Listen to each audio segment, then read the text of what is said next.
Hey everyone, welcome back to Radhika classes. तो भाई अब आपके साथ लेके आए हम दबंग strategy to cover syllabus of physics in last 10 days. अब यार कई बच्चे सोच रहे होंगे सर 10 दिन तो हमारे पास है ही नहीं, हमारे पास तो फिजिक्स एग्जाम से पहले 7 दिन है, उससे पहले हमारा इंग्लिश का एग्जाम होने वाला है। तो भाई ये जो स्ट्रेटेजी है ना, ये आपकी इंग्लिश एग्जाम को ध्यान में रख के ही बनाई गई है। आपका इंग्लिश एग्जाम कैसे आपने प्रिपेयर करना और साथ साथ में कैसे फिजिक्स प्रिपेयर करनी है, ये मैं आपके साथ आज डिस्कस करने आया हूं, आप लोगों को बताने आया हूं किस स्ट्रेटेजी को फॉलो करके आप अपनी फिजिक्स को प्रिपेयर कर सकते हो, ताकि आपके 35 आउट ऑफ 35 आने से आपको कोई नहीं रोक पाएगा। देखो मेरे लास्ट 10 टू 15 डे के एनालिसिस के साथ यार 10 से 15 दिन तक मैं पीछे कोई काम नहीं कर रहा था, क्योंकि केमिस्ट्री एग्जाम था और उसमें मैं ये चीज एनालाइज कर रहा था, अपने कंटेंट को प्रिपेयर कर रहा था भी हमें बच्चों को क्या चीजें पढ़ानी है ताकि उनको कोई भी दिक्कत ना आए 35 आउट ऑफ 35 स्कोर करने में। और आपको बता दूं इसके बाद बहुत सारे बच्चों के 35 आने वाले, तो बहुत ज्यादा कंपटीशन यार बढ़ने वाला है। आपको बहुत और मेहनत करनी है और मेहनत के साथ साथ बढ़िया तरीके से क्वेश्चंस लगाने हैं। तो ये लास्ट 10 डेज की क्या स्ट्रेटेजी होगी मैं आपके साथ डिस्कस करने जा रहा हूं, क्या इसके अंदर होने वाला है, कब से हम प्रिपरेशन शुरू कर रहे हैं और कब से आपको क्या क्या पढ़ाने वाले, ये सारा कुछ आपको बताने वाला हूं। देखो पहले हमने शुरू करी थी अपनी प्रिपरेशन 13 से शुरू करनी थी, मैंने आपके साथ शेड्यूल शेयर करा था, उसके अंदर स्लाइड चेंजेस है। वो क्या चेंजेस है मैं आपको बताऊंगा। ये दबंग स्ट्रेटेजी सच में दबंग होने वाली है और दबंग तरीके से आपको हम प्रिपरेशन कराने वाले हैं। ठीक है भाई, क्या था बिफोर इंग्लिश एग्जाम। अब यार कल से बच्चे रिक्वेस्ट कर रहे थे सर फिजिक्स की प्रिपरेशन पहले से शुरू करा दो, आप इंग्लिश एग्जाम के अंदर 5 दिन है, that is more than enough days to prepare for English exam. तो हम इंग्लिश एग्जाम को साथ साथ प्रिपेयर करते रहेंगे। तो यार मैंने उनकी बात सुनी, लेकिन मैं आपको बता दूं अगर कोई बच्चा सिर्फ इंग्लिश को प्रिपेयर करना चाहता है तो वो भी कर सकता है, इन लेक्चर्स को बाद में लगा सकता है। क्योंकि ये लेक्चर कराने का रीजन के मैं आपको बोल रहा हूं, मैं 10 से 15 दिन से इसी चीज पे काम कर रहा था भाई, डिफिकल्ट क्वेश्चन कहां से बनते हैं। तो मेरे एनालिसिस पे गया और उस पे देखा तो क्या था भाई, maximum question are from NCERT और फिजिक्स में बच्चे एनसीईआरटी से दूर भागते हैं। इसलिए मेरा डिसीजन ये रहा भी हम इंग्लिश एग्जाम से पहले आपको पूरी एनसीईआरटी कंप्लीट कराने वाले हैं फिजिक्स की। 7 मई, जैसे आज आप केमिस्ट्री का एग्जाम दे के आओगे और उसके बाद ये वीडियो अपलोड हो रहा होगा 1:30 से 2 बजे के करीब, तो वो 7 मई को आपको इंपॉर्टेंट एनसीईआरटी क्वेश्चन कराए जाएंगे ईएम वेव्स और रे ऑप्टिक्स के, और वही क्वेश्चन कराए जाएंगे जो सिलेबस में, और वही क्वेश्चन कराए जाएंगे यहां पे ध्यान रखना, वही क्वेश्चन कराए जाएंगे जो आपको पेपर में आने हैं। कुछ क्वेश्चन ऐसे हैं जो हमें एनसीईआरटी के नहीं करने हैं यार, वो क्वेश्चन आपको नहीं कराए जाएंगे। कुछ क्वेश्चन ऐसे हैं जो आपको एनसीईआरटी के अंदर सिलेबस में नहीं है, वो क्वेश्चन आपको नहीं कराए जाएंगे। तो important NCERT question of EM waves and optics, इसके अंदर रे ऑप्टिक्स कवर करने वाले। और यार आज 8 साढ़े 8 बजे के करीब आपको एक और वीडियो मिल जाएगा जिसके अंदर most important question of NCERT class 12th physics भी अपलोड कर दिए जाएंगे। वो क्वेश्चंस आपको ध्यान में रखने, उन क्वेश्चंस को बढ़िया तरीके से प्रिपेयर करके जाना है, क्योंकि अगर आप वो क्वेश्चन लगा लेते हो और पीवाईक्यूज लगा लेते हो तो 35 लेने से आपको कोई नहीं रोक सकता, 35 लेने से कोई भी नहीं रोक सकता। तो ये एनसीईआरटी क्वेश्चन कराने का रीजन यही है कि हमें अपने बच्चों को पूरा स्कोर करवाना है। ठीक है, तो important NCERT question EM waves और ऑप्टिक्स के। उसके बाद अच्छा, ये क्लास का टाइमिंग होने वाला आपका 9:30 PM पे, आज रात को क्लास होने वाली है 9:30 पे। फिर important NCERT question of optics, इसके अंदर रे ऑप्टिक्स का बचा हुआ पार्ट और वेव ऑप्टिक्स का पार्ट। फिर ये कल 9:30 PM पे हमारी क्लास होने वाली है, 9:30 PM पे ये क्लास होने वाली है। 9th मई को मॉडर्न फिजिक्स के एनसीईआरटी क्वेश्चन, और 10th मई को जो हमारा डेरिवेशन सीरीज का एक पार्ट कंप्लीट हो गया, दूसरा पार्ट जो बचा है उस दूसरे पार्ट को कंप्लीट किया जाएगा सेम टाइम पे। अब यार कुछ बच्चे बोलेंगे सर हमारा तो इंग्लिश का एग्जाम है, तो उस इंग्लिश एग्जाम को कैसे प्रिपेयर करें। भाई देखो सिंपल सी बात करूं भाई, हमारे पास सिर्फ आपने फिजिक्स की ये वाली क्लासेस लगानी है। मान लो 7th 8th और 9th और 10th मई को ना आपने सारा दिन इंग्लिश पढ़नी है, लेकिन रात को अगर आप ये क्लासेस लगा सकते हो तो ये वाली क्लासेस लगा लेना, क्योंकि फिजिक्स की एनसीईआरटी निपटाना इज अ बिग टास्क। तो ये उस प्रिपरेटरी हॉलीडेज में हम नहीं निपटा सकते थे क्योंकि वहां पे रिवाइज करना था। तो इसलिए अगर हमें एनसीईआरटी को निपटाना है तो हमें क्या करना पड़ेगा, इन 4 दिन में एनसीईआरटी को खत्म करना पड़ेगा। फिर साथ में डेरिवेशन भी खत्म कर देंगे, एक पार्ट ऑलरेडी अपलोडेड है, दूसरा पार्ट भी ऑलरेडी इसके साथ साथ अपलोड कर देंगे।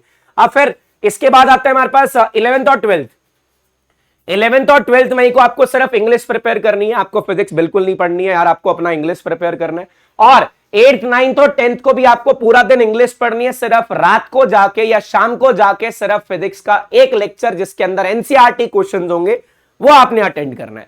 चाहे आप उसको लाइव अटेंड करो चाहे रिकॉर्डेड अटेंड करो, कोई दिक्कत नहीं है उसके अंदर, लेकिन आपको अटेंड करना जरूरी हो जाएगा, क्योंकि यार जब तक एनसीईआरटी क्वेश्चन नहीं करोगे 35 लाने थोड़े से मुश्किल हो जाएंगे। मतलब आपके 30 अबव तो आ जाएंगे, लेकिन 35 is a big task. Physics के अंदर 35 नंबर लाना आउट ऑफ 35 बहुत बड़ा टास्क है। और ये टास्क कैसे कंप्लीट होगा, हमारे एनसीईआरटी क्वेश्चन करते ही ये टास्क की हमारी जो आखिरी सीढ़ी है उसको हम चढ़ जाएंगे, क्योंकि हमने अभी तक यही लैग कर रहे थे, एनसीईआरटी क्वेश्चंस नहीं कर रहे थे, तो वो एनसीईआरटी क्वेश्चन की सीरीज भी आपके साथ लेके आ रहे हैं हम।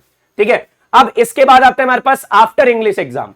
इंग्लिश एग्जाम के बाद कैसे प्रिपेयर करने वाले हैं। इस शेड्यूल के अंदर भी थोड़ा सा चेंजेस है यार, पहले कुछ और शेड्यूल शेयर किया गया था, अब इसके अंदर चेंजेस किए गए, थोड़ा सा और इसके ऊपर काम किया गया, और उस काम करने के बाद आपके साथ शेड्यूल शेयर कर रहे हैं।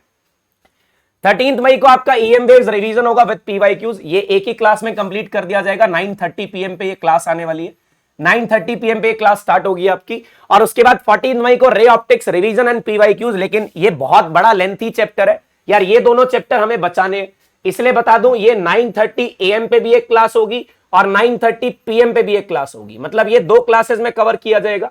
ऐसी वेव ऑप्टिक्स भी 2 क्लासेस में कवर किया जाएगा, और इस क्लासेस का ड्यूरेशन फिक्स नहीं है, ये क्लासेस 2 से 3 घंटे तक चलने वाली है, और बढ़िया तरीके से आपको हर एक क्वेश्चन, हर एक पीवाईक्यू, हर एक चीज आपको दोबारा से बताई जाने वाली है, एक्सेप्ट डेरिवेशन, क्योंकि डेरिवेशन ऑलरेडी हम डेरिवेशन सीरीज में कवर करके आ चुके होंगे, तो आप डेरिवेशन सीरीज भी साथ साथ देखेंगे। अब modern physics revision and PYQs, ये भी 2 लेक्चर में कवर होने वाले, 9:30 AM और 9:30 PM, 2 लेक्चर में मॉडर्न फिजिक्स कवर होने वाली है, ड्यूल नेचर, एटम, न्यूक्लियर और सेमीकंडक्टर। भाई देखो, इसके बाद 16 मई को जाके आपका full on preparation, full on revision हो जाता है। ये हमारे पास एक वरदान की तरह 17 मई को संडे आ रहा है, और संडे को तुम्हारे सर थोड़ा सा फ्री होते हैं, अपने ऑफलाइन बैचेस नहीं होते हैं यार, और भी बहुत सारी क्लासेस की छुट्टी होती है, तो इसके लिए क्या करा जा रहा है, 17 मई को कंप्लीट फिजिक्स इन 1 शॉट, ये होने वाला है महामैराथन। ये महामैराथन आपका 6 से 7 घंटे का चलने वाला है, या 7 से 8 घंटे का चलने वाला है, जिसके अंदर फुल ऑन रिवीजन होगा टर्म 2 फिजिक्स का, जिसके अंदर आपको सारी कंप्लीट मैराथन पढ़ाई जाएगी, मतलब पूरी फिजिक्स दोबारा से एक बार रिवाइज करेंगे, और दोबारा से रिवाइज करने के बाद फुल ऑन बढ़िया तरीके से प्रिपरेशन करने के बाद आगे बढ़ेंगे। इसके बाद आपको मेरे ख्याल से कुछ पढ़ने की जरूरत नहीं पड़ेगी, क्योंकि फुल ऑन रिवीजन हो जाएगा, बढ़िया तरीके से सब कुछ, हर एक टॉपिक रिवाइज होगा, फिर आप अपने नोट्स पढ़ लोगे, that is more than enough. फिर 18 मई को हम केस बेस्ड क्वेश्चन के साथ प्रैक्टिस करने वाले, और ये केस बेस्ड क्वेश्चन हम हर एक चैप्टर से बहुत सारे क्वेश्चन करने वाले, यार मैं लगा रहा हूं लगभग 20 से 25 केस बेस्ड क्वेश्चन हम करने वाले हैं।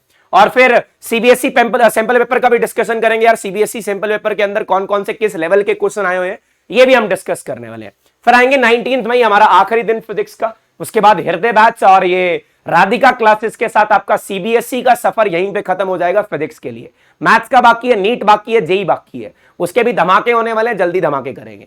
ठीक है, 19 मई को मोस्ट एक्सपेक्टेड सैंपल पेपर, और इस दिन ट्यूसडे को हम अपने ऑफलाइन सेंटर से छुट्टी लेके या बाकी जितनी भी क्लासेस है सबका ऑफ करके आपके साथ सारा दिन ऑलमोस्ट ऑनलाइन रहने वाले, मतलब लाइव रहने वाले, और आपको 3 से 4 सैंपल पेपर कराने वाले हैं। मैं बता रहा हूं ये बहुत बहुत बहुत इंपॉर्टेंट सेशंस हैं ये सारे के सारे। अगर आप ये सारे सेशन बिल्कुल कंसंट्रेशन के साथ इसको लगा लेते हो, तो जिसकी प्रिपरेशन 0% है वो भी 100 तक पहुंच सकता है, और जिनकी ऑलरेडी 100 है जनाब वो तो आसमान में उड़ने वाले हैं फिर, और जिनकी 50% है वो उसको 100 से भी ज्यादा तक ले जा सकते हैं, मतलब बढ़िया तरीके से प्रिपरेशन कर सकते हैं, फुल एंड कॉन्फिडेंस गेन कर सकते हैं। तो जिन्होंने फिजिक्स में नहीं पढ़ा उनके लिए भी दबंग होने वाला है, और जिन्होंने सब कुछ पढ़ने वाला है, सब कुछ पढ़ रखा है, उनके लिए तो है ही ये दबंग चीज। तो इसलिए नाम रखा गया दबंग स्ट्रेटेजी। और इस स्ट्रेटेजी को फॉलो करते हुए अगर हम ये स्ट्रेटेजी फॉलो करने में कामयाब हो जाते हैं ना, देखो सबसे बड़ा टास्क मेरे लिए है इतनी सारी क्लासेस लेना, इतना सारा कुछ पढ़ाना। मैं तो सोच रहा हूं यार अगर मैं इसको इंप्लीमेंट कर पाता हूं ना तो बहुत सारे बच्चों को 35 दिलवा दूंगा, लेकिन इंप्लीमेंट करना is a very big task. आप लोगों का सपोर्ट चाहिए, आप लोगों जितना ज्यादा मेरे पास प्यार भेजने वाले उतना ज्यादा मेरे पास यार देखो एक चाहिए होता है कॉन्फिडेंस, कॉन्फिडेंस के साथ साथ चाहिए होता है दूसरा हमारे पास मोटिवेशन। तुम लोग मेरी मोटिवेशन हो, तुम्हारे कमेंट्स मेरी मोटिवेशन है, तुम्हारे लाइक्स मेरी मोटिवेशन है, तुम्हारा शेयर मेरे मोटिवेशन है।